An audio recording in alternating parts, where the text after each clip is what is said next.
dream was to have a house full of glass. So I've got some knobs on the cabinet doors in the kitchen that match the stained glass window that makes up the French doors.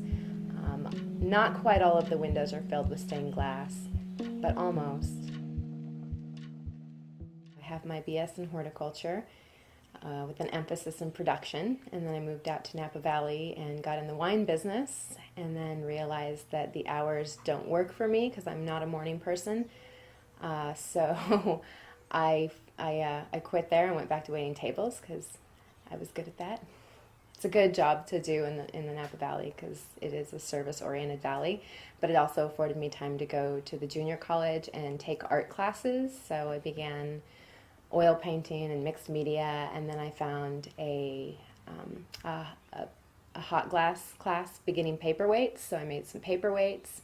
And then I found a fusing class in a studio, and I took the fusing class and kept going back. It was only 5 minutes from my house, so every day I would go in and see if there was anything I could do to help out. And it usually was sweeping up or emptying the garbage because I didn't know enough to help, but I kept going back. And then I eventually started helping teach the beginning classes, and then I just took over the beginning classes. And then I started working outside of the studio and doing residencies in elementary schools, mosaics, teaching everybody that I could about glass because I'd fallen in love with glass as a medium.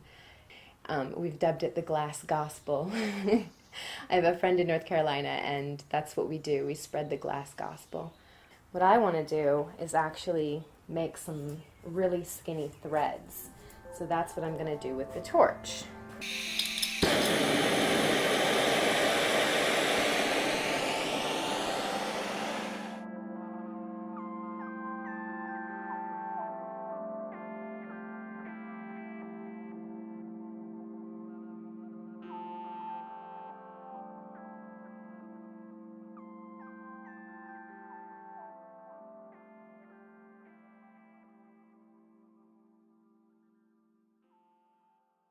This fall, I'll be working with a couple of elementary schools in Polk, Nebraska and Clark, Nebraska, and we're going to combine fusing with mosaics.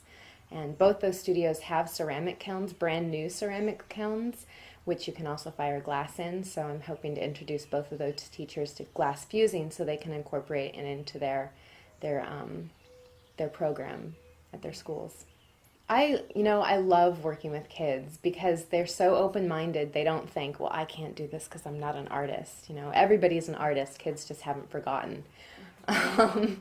So it was great because I would hear the kids say, I want to be a glass artist when I grow up, when they thought nobody was listening, and I love that. I love hearing that. The biggest lesson that I've taken away from glass is a lesson in letting go. It's really hard to get attached to something when you're working with glass because it might not always turn out.